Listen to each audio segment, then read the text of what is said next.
Bismillahirrahmanirrahim. Assalamualaikum warahmatullahi wabarakatuh. Waalaikumsalam warahmatullahi wabarakatuh. Alhamdulillah wassalatu wassalamu ala Rasulillah wala haula wala quwwata illa billah. Asyhadu an la ilaha illallah wahdahu la syarikalah wa asyhadu anna Muhammadan abduhu wa rasuluh.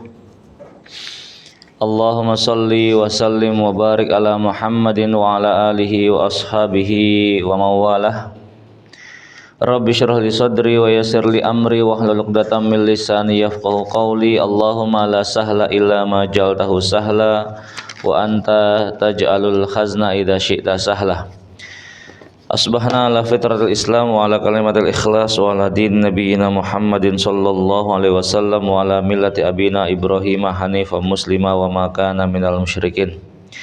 Allahumma la ilma lana illa ma 'allamtana innaka antal alimul hakim. Allahumma inna nas'aluka ilman nafi'a wa rizqan thayyiba wa amalan mutaqabbala.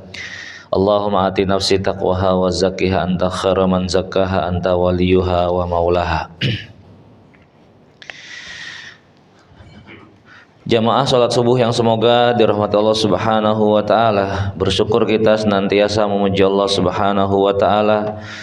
Allah mudahkan bagi kita untuk menunaikan beragam amal ketaatan di pagi ini ya. Dimulai dari Allah memudahkan kita untuk kemudian membangunkan kita di waktu pagi, lalu kemudian melakukan serangkaian amal-amal ketaatan di mana tidak ada yang kemudian menggerakkan itu semua melainkan faktor keimanan kepada Allah Subhanahu wa taala. Maka nikmat iman menjadi nikmat yang paling besar yang Allah berikan kepada seorang hamba. Terlebih ketika kita sadar tidak semua manusia Allah berikan kenikmatan tersebut. Maka kalau kemudian kita mau merenung, hari ini Allah menetapkan kita menjadi orang-orang yang beriman ya, maka sejatinya kita makhluk pilihan ya. Karena demi Allah ya, Allah Subhanahu wa taala yang kemudian menghendaki siapa di antara orang-orang itu memilih jalan iman, siapa di antara mereka kemudian memilih jalan kekufuran. Padahal kedua jalan ini telah Allah berikan dan Allah berikan hak pilih bebas tanpa paksaan. Maka tidak ada seorang pun yang kemudian memilih jalan keimanan kemudian merasa dia terpaksa menjadi seorang mukmin. Sebagaimana tidak ada seorang pun yang kemudian memilih jalan kekufuran, dia kemudian menjadi merasa terpaksa saya menjadi orang kafir ya. Karena memang kedua jalan tersebut telah Allah jadikan di hadapan manusia, wa hadainahun najdain ya. Dua jalan yang Allah hadirkan di mana kedua-duanya itu salah satunya dipilih oleh manusia bebas sukarela tanpa paksaan. Hanya mereka-mereka yang kemudian menggunakan akal sehatnya, akal cerdasnya untuk kemudian bisa memilih di antara dua jalan tersebut karena masing-masing jalan memiliki resiko dan konsekuensi. Kita berdoa mudah-mudahan Allah Subhanahu wa taala memberikan keistiqomahan kepada kita di atas jalan iman ini hingga kita berjumpa kepada Allah dalam keadaan tetap beriman. Allahumma amin. Jamaah salat subuh yang semoga dari Allah Subhanahu wa taala, melanjutkan materi kajian fikih sirah. Terakhir kita sudah masih berbicara di beberapa syariat yang turun pasca hijrahnya Rasulullah sallallahu alaihi wasallam ya. Pertemuan terakhir kita berbicara tentang syariat azan, di mana ini menjadi satu seruan yang Allah Subhanahu wa taala tetapkan untuk mengumpulkan kaum muslimin ya. Karena bisa dipastikan hampir semua amal-amal yang terdapat dalam Islam itu didominasi oleh amal-amal jama'i. Satu amalan yang kemudian dilakukan secara berkelompok, secara berjamaah. Terkhusus dalam hal ini adalah sholat berjamaah, di mana tentunya sangat membutuhkan satu seruan untuk mengumpulkan kaum muslimin ya. Terlebih lagi menjadi sebuah janji yang pasti bahwasanya umat Islam ini akan semakin bertambah dan bertambah semakin besar ya. Sampai kapanpun tidak akan pernah bisa hilang umat Islam itu ya. Sekalipun Allah Subhanahu wa taala menetapkan, Rasulullah SAW sudah mengabarkan bahwasanya kiamat itu tidak akan terjadi hingga tidak lagi disebut nama Allah Subhanahu wa taala. Inilah yang menjadikan satu-satunya hilangnya kaum muslimin di muka bumi.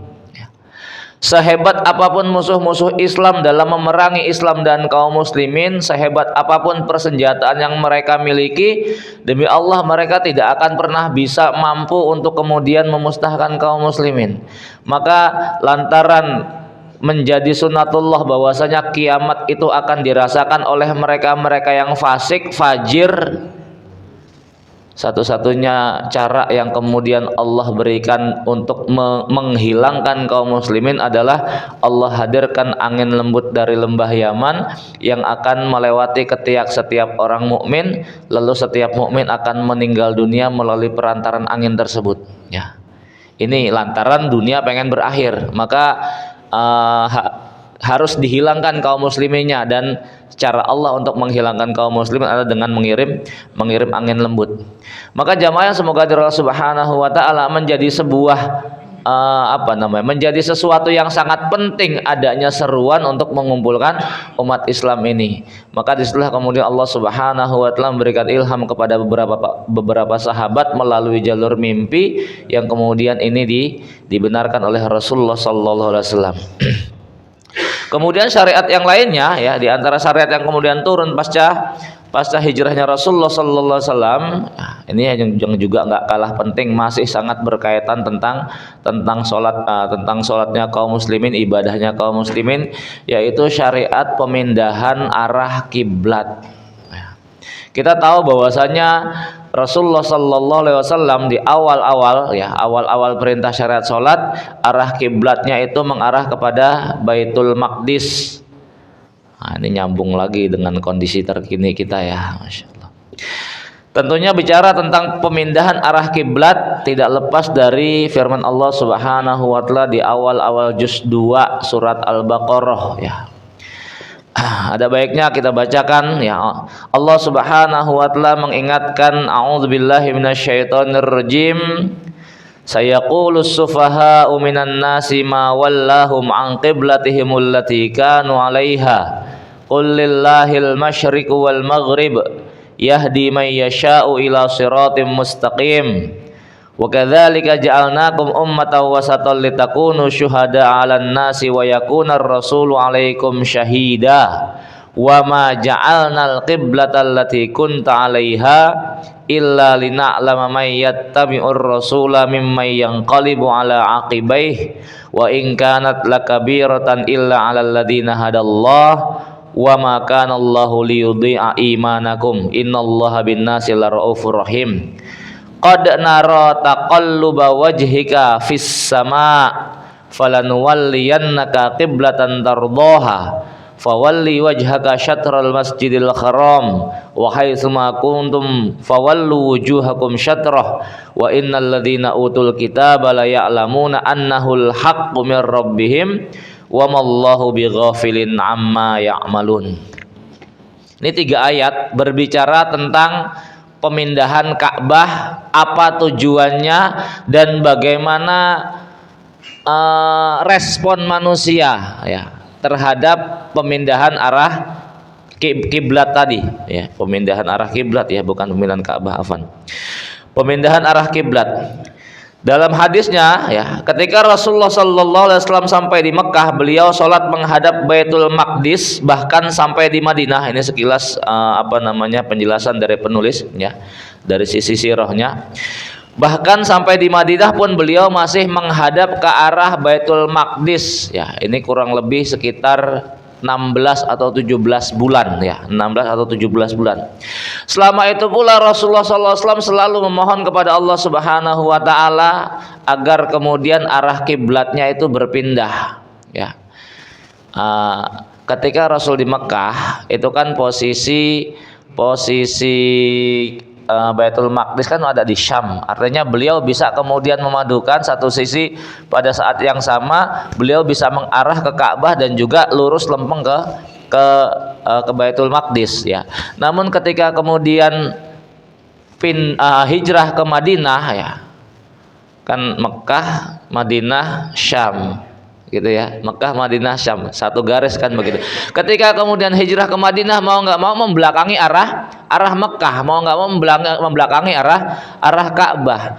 Rasulullah sallallahu alaihi wasallam senantiasa di dalam hatinya memohon kepada Allah agar kemudian dialihkan pandangannya tetap menuju Ka'bah yang ini menjadi kiblatnya Nabi Ibrahim alaihissalam. Terus itu, dan itu berlangsung sampai 16 bulan lamanya, ya.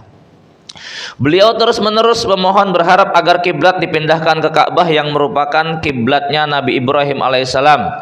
Pada suatu hari Nabi mengunjungi ibunya Bashar bin Bara', ya, Bashar bin Bara' bin Ma'rur, ya, ini dari suku Bani Salimah.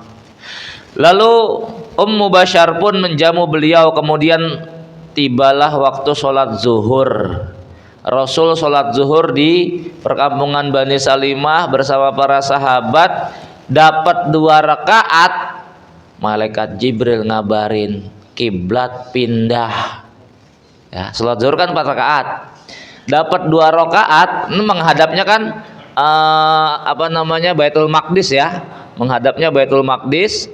Dapat 2 rakaat, ternyata malaikat Jibril ngabarin kiblatnya sudah dipindah oleh Allah ke Ka'bah, dan malaikat Jibril kemudian mengarah kepada Ka'bah. Sisa 2 rakaatnya Rasul kemudian berbalik badan, karena kan 180 derajat tuh pindah. Posisi laki-laki menjadi posisi perempuan, posisi perempuan menjadi posisi laki-laki. Perempuan kan di belakang, ya. Ini kalau kita menghadap tadi arahnya kan tadi ke sana, ya. Otomatis laki-laki di depan, perempuan di belakang. Ketika dapat 2 rakaat, ternyata kemudian malaikat Jibril ngabarkan perpindahan arah kiblat, otomatis posisi laki-laki ada di belakang perempuan. Mereka bergeser, ya. Mereka bergeser, dan itu terjadi pada posisi ruku, ya. Setelah mengerjakan sholat 2 rakaat, turunlah Jibril mengisyaratkan untuk sholat menghadap ke Baitullah, dan Jibril pun sholat menghadap ke arah Baitullah. Nabi memutar posisinya menghadap ke Ka'bah, bertukarlah posisi wanita pada kaum laki-laki dan posisi kaum laki-laki pada posisi wanita. Oleh karena itu Masjid Bani Salimah kemudian dikenal dengan Masjid Qiblatain, masjid dua kiblat, ya. Nah, lalu pada sore harinya keluar seorang sahabat bernama Ibad bin Bashar, ya. Ia termasuk jamaah yang kemudian ikut sholat zuhur tadi, ya. Ketika kemudian melewati suku Harisah dari kaum Ansor yang sedang ruku melaksanakan sholat asar, sama posisinya juga sedang ruku juga. Ibad bin Bashar kemudian mengatakan, demi Allah aku bersumpah bahwasanya aku telah sholat bersama Rasulullah sallallahu alaihi wasallam menghadap ke Baitullah. Kemudian mereka pun memutar ke arah kiblat, posisi sama-sama ruku, tapi sholat asar yang ini, ya, sama-sama ruku sholat asar, ya. Kemudian balik badan, ya. Rafi bin Khadij berkata, seorang datang kepada kami ketika kami sholat di Bani Asyal. Dia berkata, sesungguhnya Rasulullah SAW telah diperintahkan menghadap ke Ka'bah. Lalu imam kami pun berputar ke Ka'bah dan kami pun mengikutinya.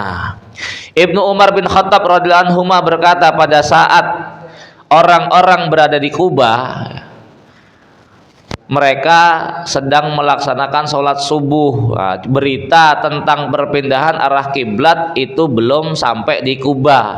Nah, mereka sholat subuh masih menghadap kepada Baitul Maqdis. Lalu datanglah seseorang kepada mereka, dia berkata, sesungguhnya telah diturunkan kepada Rasulullah SAW Al-Quran tadi malam, ya.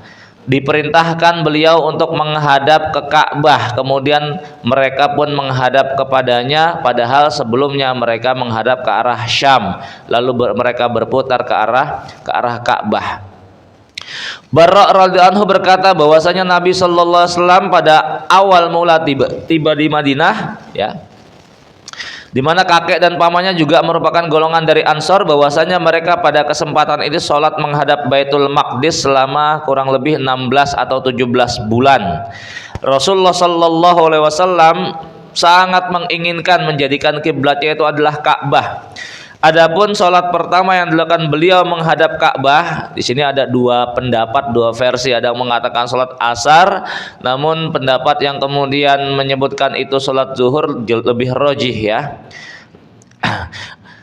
Salat asar saat beliau dengan para sahabatnya, kemudian keluarlah salah seorang dari jamaah, tadi sudah kita sebutkan hadisnya, Ibad bin Bashar ya, di mana kemudian mendapati satu kaum yang kemudian sholat menghadap ke arah Baitul Maqdis karena belum mendapatkan kabar tentang perpindahan kiblat ya.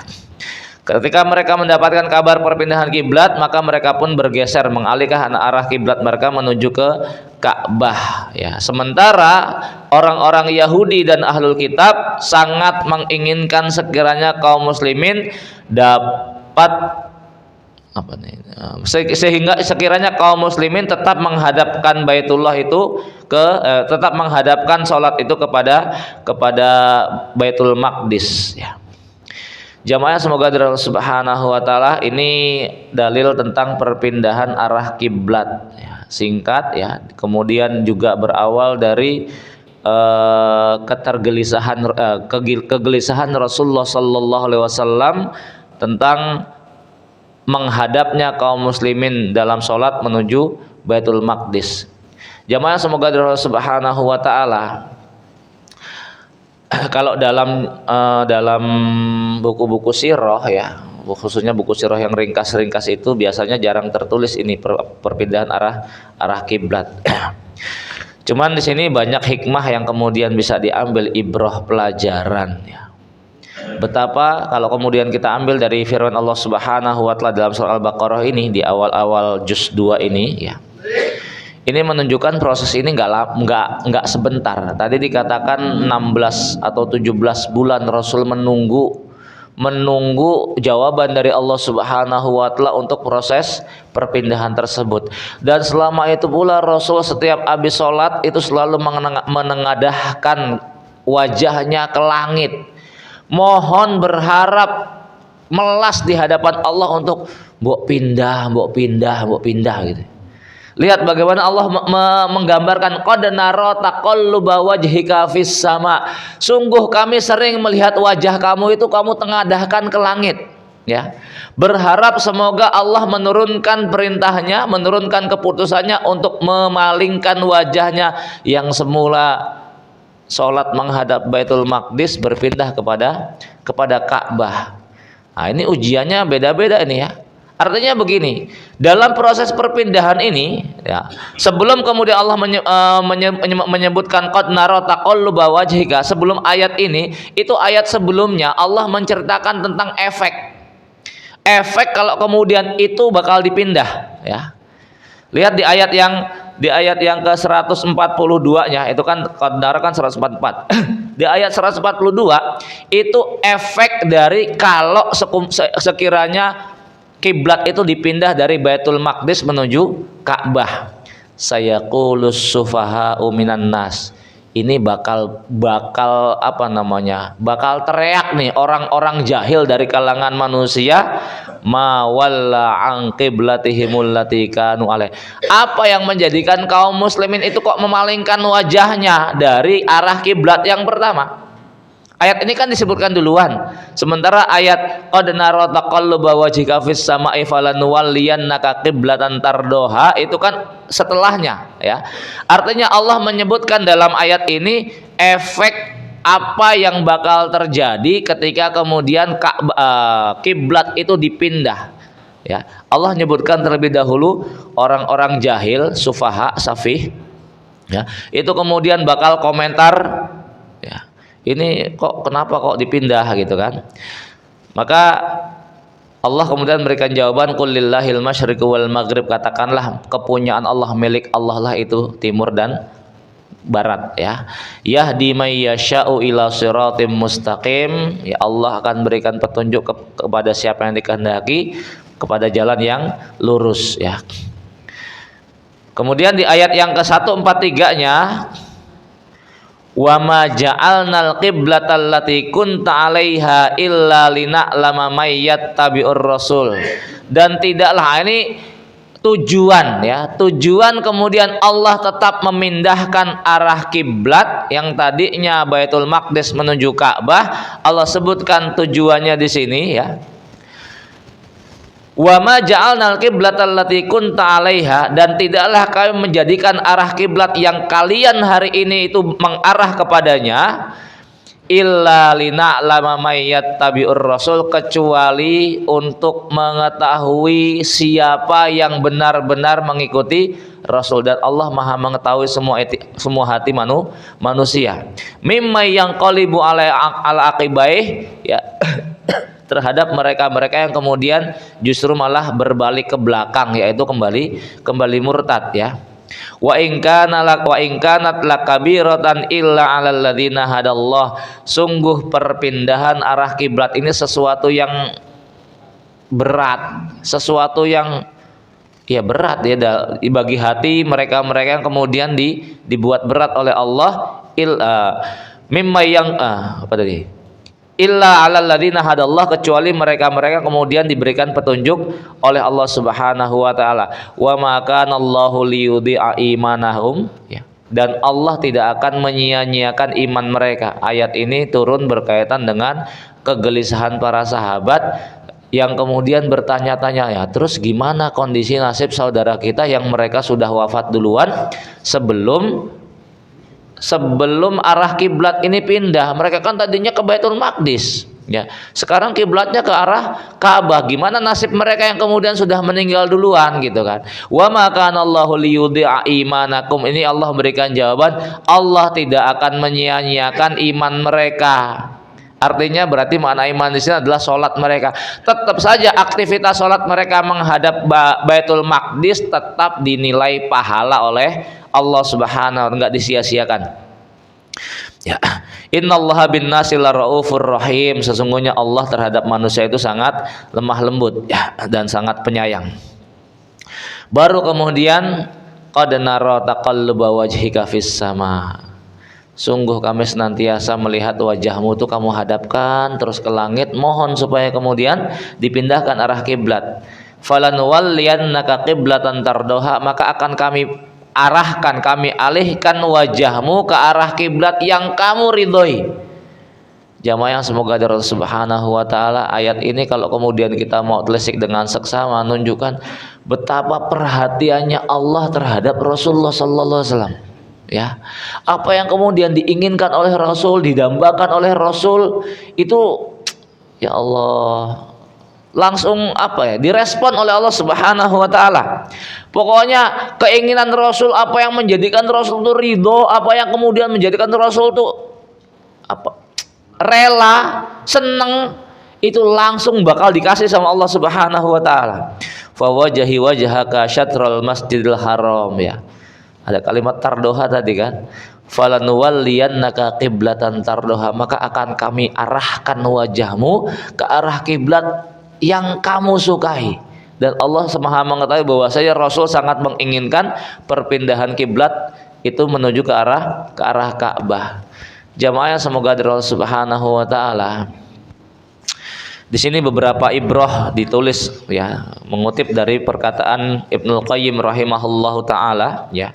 Ibnul Qayyim berkata, Allah menjadikan kiblat yaitu Baitul Maqdis kemudian berpindah ke Ka'bah memiliki hikmah luar biasa. Paling tidak di sini ada 4 golongan, ada 4 kelompok manusia yang memiliki respon berbeda-beda terhadap proses perpindahan arah kiblat. Pertama adalah kelompok kaum muslimin, di mana kelompok ini yang kemudian ya sudah loh, itu pengennya Allah tinggal ngikut saja, nggak usah komen, sami'na wa ata'na. Sekalipun tadinya sholat 2 rakaat menghadap Baitul Maqdis, kemudian turun perintah pindah ke arah Ka'bah, ya sudah, ini perintah Allah, mau diapain lagi, sami'na wa ata'na, ngikut saja, ya. Buang akal, buang kemudian perasaan, buang kemudian untuk kemudian mengikuti perintah syariat. Ini adalah sikap kaum muslimin idza qadallahu amran wa rasuluhu, ya, apabila Allah sudah menetapkan satu urusan, ya, Allah dan Rasulullah sudah menetapkan satu urusan, maka ucapannya sami'na wa ata'na, dengar dan taat, ya. Ini sikap kaum muslimin. Nah, kelompok yang kedua, kelompok manusia yang kedua ini orang-orang Yahudi tadi, ya. Orang-orang Yahudi yang kemudian mereka mempertanyakan, kok pindah toh? Ya. Lo udah bener-bener Baitul Maqdis, kok pindah ke Ka'bah? Wah, nggak beres nih Muhammad. Kalau dia benar-benar nabi, ya, maka dia bakal tetap ke Baitul Maqdis. Kenapa? Karena Baitul Maqdis itu kiblatnya para nabi. Kok malah pindah ke Ka'bah toh? Nah, ini orang-orang Yahudi nih, ya. Orang-orang Yahudi yang kemudian mencemooh Rasul lantaran perpindahan tersebut. Padahal lihat di ayat ya. Di ayat tadi Allah Subhanahu wa taala kemudian menyebutkan wa innal ladzina utul kitaba la ya'lamuna annahul haqqu mir rabbihim, dan sesungguhnya ya, para ahli kitab itu betul-betul mengetahui, la ya'lamuna, ini lam takkid ya, la ya'lamuna, mereka benar-benar mengetahui annahul haqqu mir rabbihim, bahwasanya perpindahan arah kiblat itu betul-betul dari Allah. Artinya apa? Di dalam kitab-kitab mereka, di dalam kitab Taurat itu juga sudah dijelaskan bahwasanya kiblat ini bakal berpindah. Cuman itu nggak disampaikan sama ahlul kitab kepada Rasulullah SAW. Kan memang senangnya Yahudi gitu. Ya, ngumpet-ngumpetin yang hak, ngerubah-ngerubah yang hak jadi batil, mindah-mindahin ayat Allah Subhanahu wa taala. Pokoknya kalau ada sesuatu yang justru menjadikan Rasul ini kuat, ini nggak bakal disampaikan ini. Nggak bakal disampaikan, diumpetin pokoknya, ya. Bahkan kalau kemudian kok ada di antara Yahudi itu kemudian menyampaikan apa yang ada dalam Taurat, ya, Yahudi lainnya itu kemudian komen, ente malah ngasih tahu musuh, gitu ya.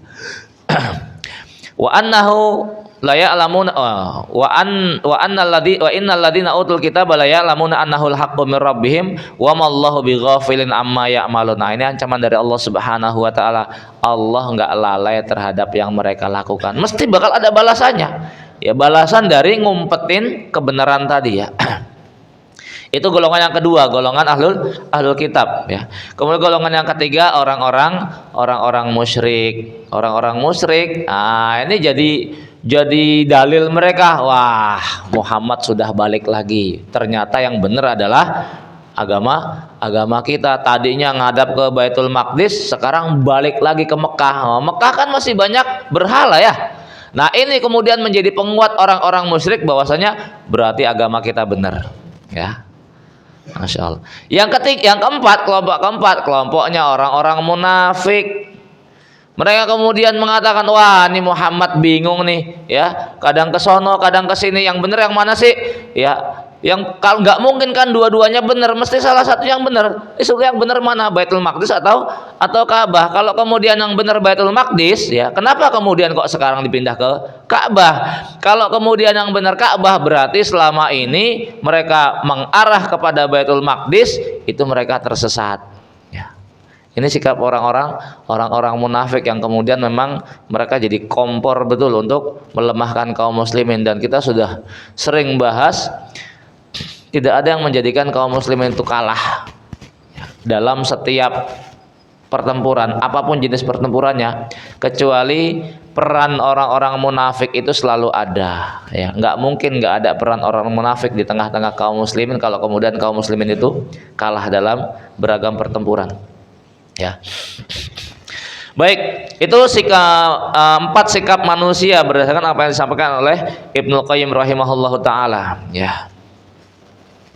Kemudian, ya, dari Qatadah aku bertanya kepada Sa'id bin Musayyib, ya, terkait dengan sebutan al-muhajirun al-awwalun, orang-orang kemudian pertama berhijrah. Ia kemudian menjawab, mereka adalah yang sholat bersama Rasulullah sallallahu alaihi wasallam ke dua kiblat. Mereka yang kemudian pernah sholat ke Baitul Maqdis, mereka juga kemudian sholat ke arah Ka'bah, ya. Al-muhajirun al-awwalun, orang-orang awal-awal berhijrah. Sedangkan Asy-Sya'bi beliau mengatakan bahwasanya yang dimaksud al-muhajirun al-awwalun adalah mereka yang berbaiat di bawah pohon Bai'atur Ridwan. Prosesnya adalah lantaran tersiar berita Utsman bin Affan dibunuh oleh Quraisy, padahal Utsman itu saat itu berposisi sebagai utusan Rasulullah sallallahu alaihi wasallam ke Quraisy, ya, tatkala kemudian Rasul ingin umroh bersama para sahabatnya, lalu kemudian dihalang-halangi oleh Quraisy. Pada proses pemindahan arah kiblat dari Baitul Maqdis ke Ka'bah, terlihat kepatuhan para sahabat yang kemudian mereka bersegera melakukan perintah Rasulullah sallallahu alaihi wasallam.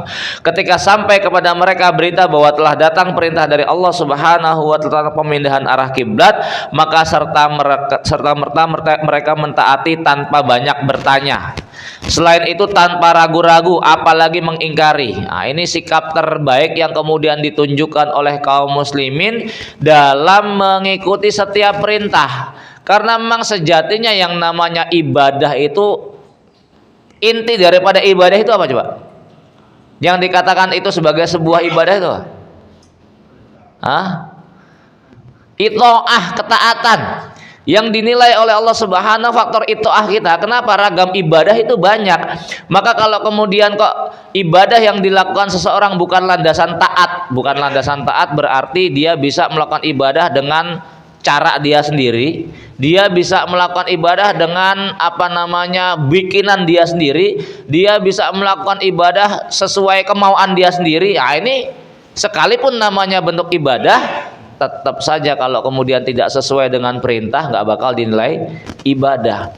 Maka esensi daripada ibadah itu adalah ito'ah, ketaatan terhadap perintah, ketaatan terhadap contoh. Bayangkan kalau kemudian ketika turunnya perpindahan arah kiblat, kaum muslimin kemudian ngeyel, nggak mau, tetap Baitul Maqdis saja, ya nggak bakal dinilai ibadah oleh Allah Subhanahu wa taala. Ya. Maka inilah kemudian esensi daripada ibadah, faktor itu ketaatan. Apa yang Allah inginkan, apa yang Rasul contohkan, ini menjadi kewajiban bagi kaum muslimin untuk kemudian mentaatinya. Persis sebagaimana apa yang pernah dilakukan oleh Umar bin Khattab tatkala beliau mencium Hajar Aswad. Ya, faktornya itu yang menjadikan kemudian kok kita ruku, kita sujud kok menghadap pada satu arah yang sama, itu lantaran kita memiliki dasar untuk melakukan itu. Dasarnya apa? Rasul ngasih contoh macam kayak begitu. Yang menjadikan Umar bin Khattab itu ridho, rela nyium Hajar Aswad, itu lantaran beliau melihat Rasul nyium Hajar Aswad. Ini konsep kita dalam ibadah itu bukan kemudian keinginan hawa nafsu kita. Konsep kita dalam ibadah lantaran mengikuti apa yang dicontohkan oleh Rasulullah sallallahu alaihi wasallam. Kalau nggak ada perintahnya, nggak ada contohnya, maka tidak dikatakan sebagai sebuah bentuk ibadah, ya. Maka ucapan Umar bin Khattab terkait dengan Hajar Aswad itu menjadi kaidah kita dalam beribadah. Wahai batu, aku tahu kamu cuman batu, nggak bisa ngasih manfaat, nggak bisa ngasih madarat. Demi Allah, kalau bukan lantaran aku melihat kekasihku Muhammad sallallahu alaihi wasallam mencium kamu, aku nggak bakal nyium kamu. Ya, itu jadi kaidah penting kita dalam konsep ibadah itu situ. Ngikutin contoh Nabi sekalipun. Coba kalau dijelaskan secara ilmiah, ya, penjelasan mana yang kemudian bisa menjabarkan itu kan batu doang, ngapain dicium?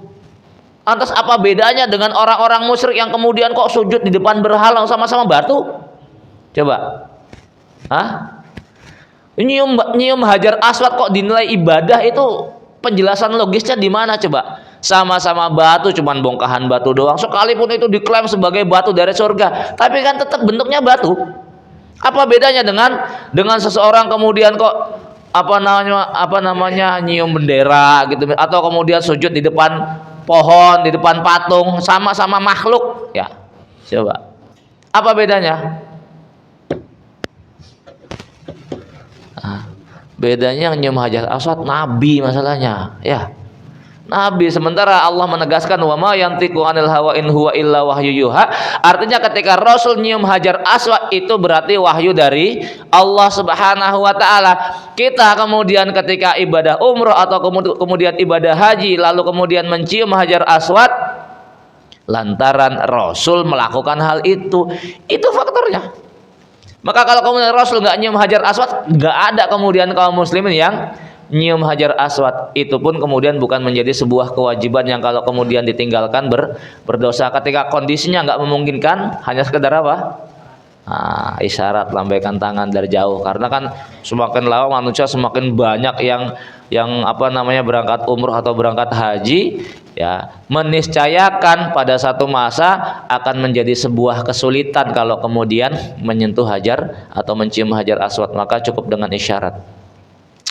Baik jamaah, semoga dari Allah Subhanahu wa taala, ya, ini konsep dalam beribadah ngikutin contoh, ya, apa yang Rasul contohkan, apa yang Allah perintahkan. Karena esensi daripada ibadah itu adalah ketaatan, mentaati dari perintah tersebut. Kemudian pergantian arah kiblat merupakan momen kesempatan penting bagi musuh-musuh Islam untuk menebar keraguan, ya, menebar keraguan tentang Islam dan pemeluknya guna memurtadkan mereka yang telah beriman. Ibnu Jarir mengatakan bahwa Ibnu Juraid berkata, telah disampaikan kepadaku bahwa orang-orang telah memeluk Islam kembali menjadi murtad. Mereka mengatakan sekali ke sono sekali ke sini. Ini gimana sih maksudnya? Kadang ke sana kadang kemari, nggak jelas ini, ya. Fitnah keraguan-keraguan ini terus mereka gemakan oleh musuh-musuh Islam untuk menghalangi mereka dari agama Allah. Adapun senjata untuk menolak ini ilmu, ya. Maka kalau nggak ngaji, nggak belajar, ya meniscayakan kemudian menjadi keraguan. Maka di antara kewajiban yang kemudian itu terus berlanjut, ya, nggak kemudian hilang kewajiban tersebut adalah kewajiban menuntut ilmu, kewajiban mengupgrade ilmu, ya. Apalagi kondisi hari ini di mana semua akses ilmu itu sudah Allah buka. Maka rasa-rasanya sudah nggak berlaku lagi udzur jahil, ya. Udzur jahil itu sudah nggak berlaku. Alasan bahwasanya seseorang itu nggak tahu kayaknya udah nggak diterima sama Allah Subhanahu wa taala, ya.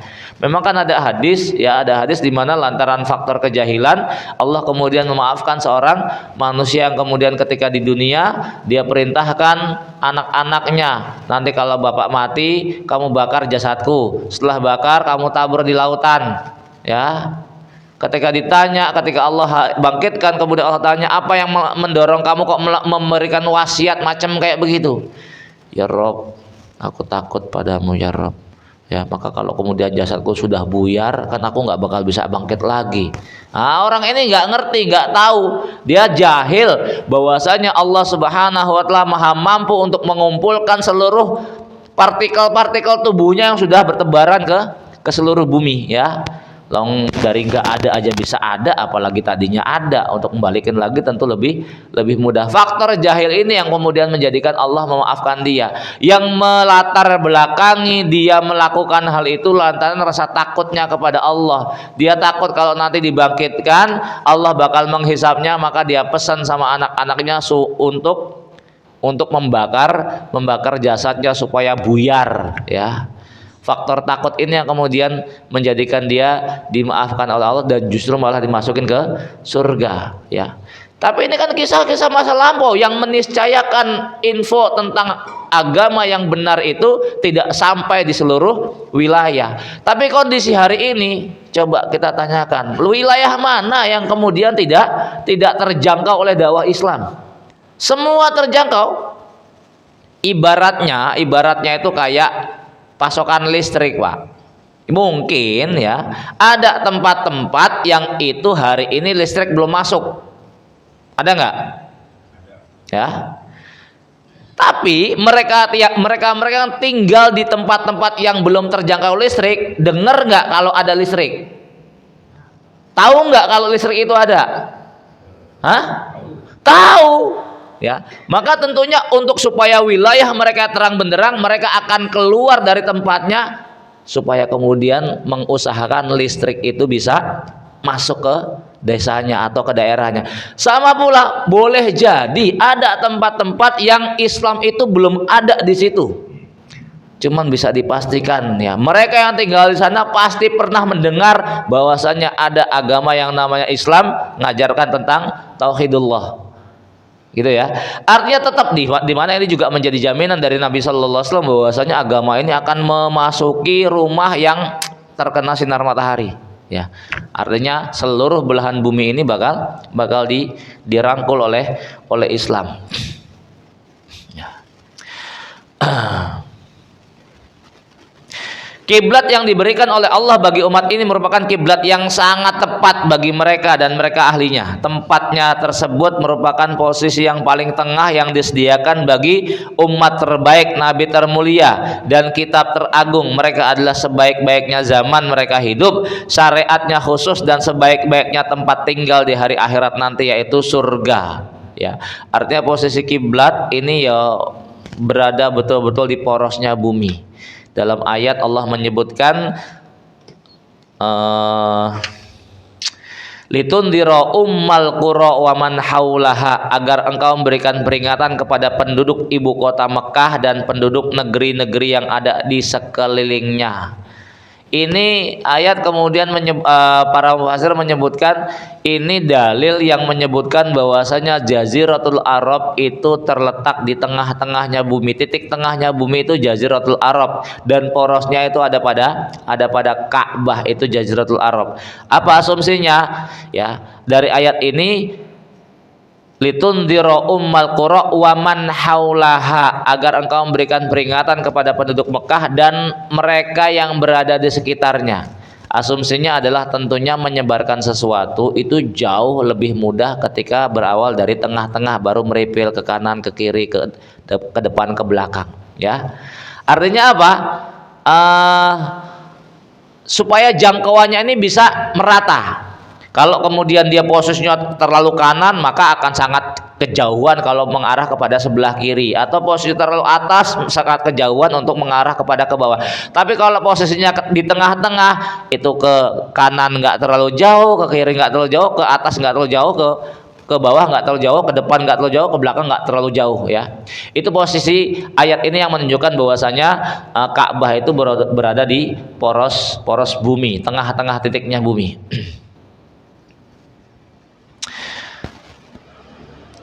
Pergantian arah kiblat dengan menghadap ke Mekah dan menghadapnya orang-orang muslim dimanapun mereka berada ke arah tersebut menunjukkan adanya keistimewaan tempat tersebut dibandingkan tempat-tempat yang lain, yaitu sebagai tempat diturunkannya wahyu. Fokus tujuan kaum muslimin pada pelaksanaan ibadah haji dan umroh, kiblat mereka baik hidup maupun mati, Allah telah memuliakan tempat itu dengan beragam macam kemuliaan yang tidak ada tandingannya.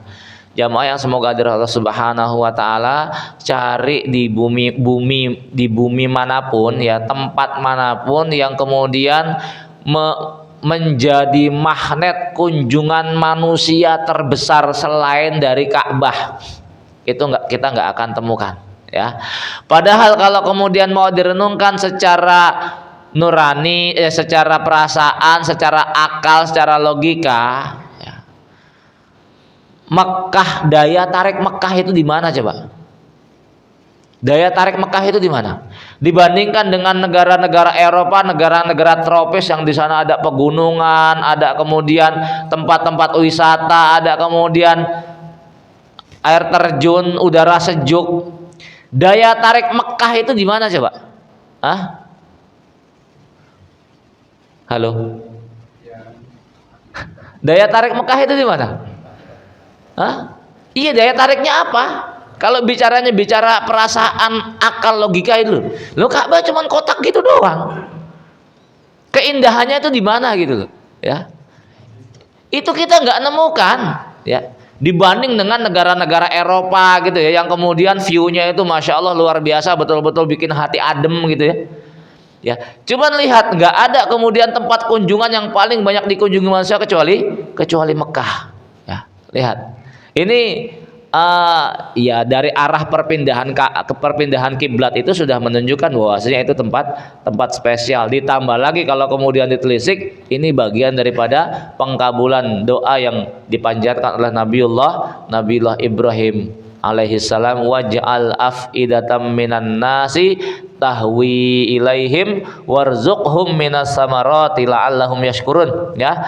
Dan jadikan hati-hati manusia itu cenderung pengen ngunjungin itu Ka'bah, cenderung kok pengen datang ke Mekah gitu kan. Nah, ini doa ini juga bisa dipanjatkan buat ke semua ini ya, apalagi para pedagang nih ya. Minta sama Allah supaya hati manusia dijadikan cenderung pengen ngelarisin dagangan gitu. Jadi kalau nggak usah pakai jimat-jimat buat yang dagang-dagang, apalagi pakai macam-macam. Minta sama Allah karena Allah yang menggerakkan hati manusia. Nabiullah Ibrahim alaihissalam minta kepada Allah, waj'al af'idatam minan nas tahwi ilaihim. Jadikan hati manusia cenderung untuk kepingin kemudian senantiasa berkunjung kepada Mekah. Nah, hari ini kita dapatkan nggak ada satupun tempat yang kemudian itu menjadi magnet bagi hati manusia kaum muslimin khususnya untuk berkunjung kecuali Mekah Al-Mukarramah. Ya, padahal tadi kalau kemudian ngikutin perasaan, ngikutin akal, nggak ada di tempat itu sesuatu yang kemudian bisa menarik, ya, punya daya tarik untuk dikunjungi. Artinya punya view-view yang kemudian indah, bikin mata sejuk. Ya, padang pasir panas pula, ya. Cuman lantaran itu merupakan Baitullah, Allah yang kemudian menggerakkan hati manusia. Jamaah semoga dirahmati Allah Subhanahu wa taala.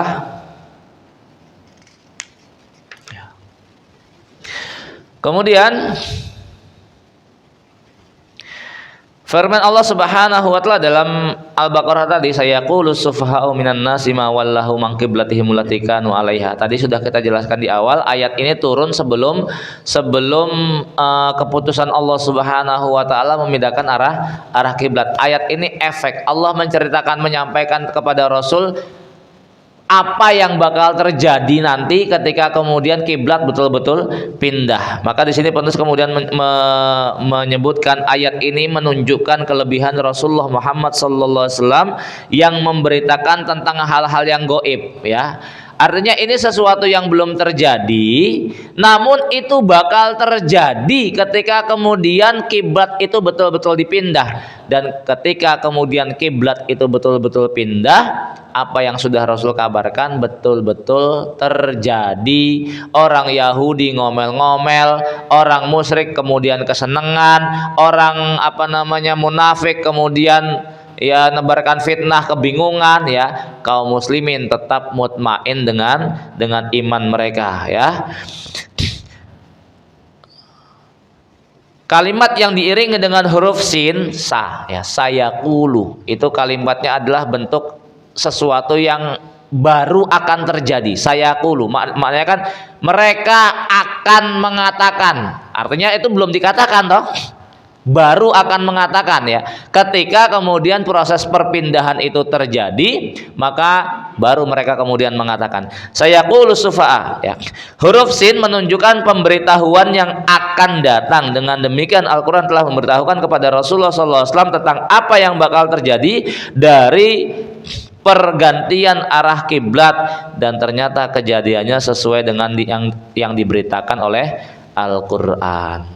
Jamaah semoga dari Allah Subhanahu wa taala, ini beberapa hal terkait dengan proses perpindahan arah kiblat, ya. Kiblat dia menjadi satu titik mengarahnya wajah kaum muslimin ke satu titik yaitu Ka'bah, ya. Adapun kalau kemudian secara fikih, ya, secara hukum dia menjadi salah satu bagian daripada rukun dalam sholat. Hanya dalam kondisi-kondisi tertentu, ya, meniscayakan seseorang itu dia nggak ngerti arah kiblat, meniscayakan dia bingung mau arah kiblat tuh kemana gitu kan. Maka dalam kondisi-kondisi semacam ini tetap sah sholat mereka sesuai dengan ijtihad mereka, ya. Ketika meyakin kiblat ke sana, ya sudah, dia mengarah kepada apa yang kemudian dia yakini, dan itu tetap sholatnya menjadi sah. Apalagi kemudian dalam sholat sunnah itu ketika dia berada di atas kendaraan, ya terserah itu kendaraannya menghadap kemana, ya. Jamaah semoga Allah Subhanahu wa taala.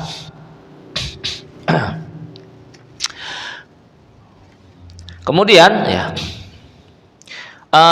masih terkait dengan perkara fikihnya, masih terkait dengan perkara fikih, bahwasanya arah kiblat ini sekali lagi ini menjadi menjadi titik persamaan ya.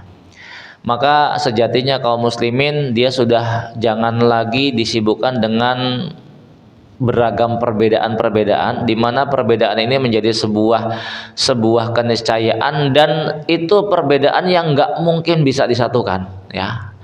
Patokannya selama mereka masih menjadi ahlul kiblat, artinya mereka masih sholat menghadap arah yang sama, yaitu kiblat Baitullah, maka titik persamaan inilah yang kemudian seharusnya dikedepankan oleh kaum muslimin dalam upaya mewujudkan sebuah persatuan. Karena mustahil kemudian persatuan itu pengen diwujudkan kalau kemudian yang dikedepankan selalu titik perbedaan ya. Maka kedewasaan kita dalam menyikapi beragam perbedaan itu yang kemudian menimbulkan sikap terbaik kita. Jamaah yang semoga dari Allah Subhanahu wa taala itu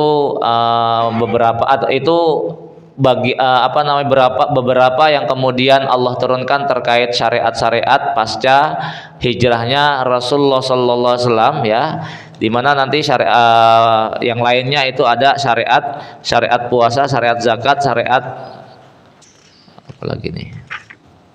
Ya, termasuk syariat jihad ya. Ini sebelum kita bicara tentang perang Badar, karena setelah ini nanti perang Badar. Namun nanti masih sebelum perang Badar itu masih ada perang-perang pendahulunya ya, perang-perang kecil-kecil lah ya, yang kemudian itu nggak terlalu masyhur dalam catatan sejarah, namun itu menjadi bagian daripada penghantar peperangan Badar Kubro. Karena perang Badar itu tidak terjadi secara tiba-tiba, dia ada penghantar yang kemudian melatar belakangi terjadinya perang Badar.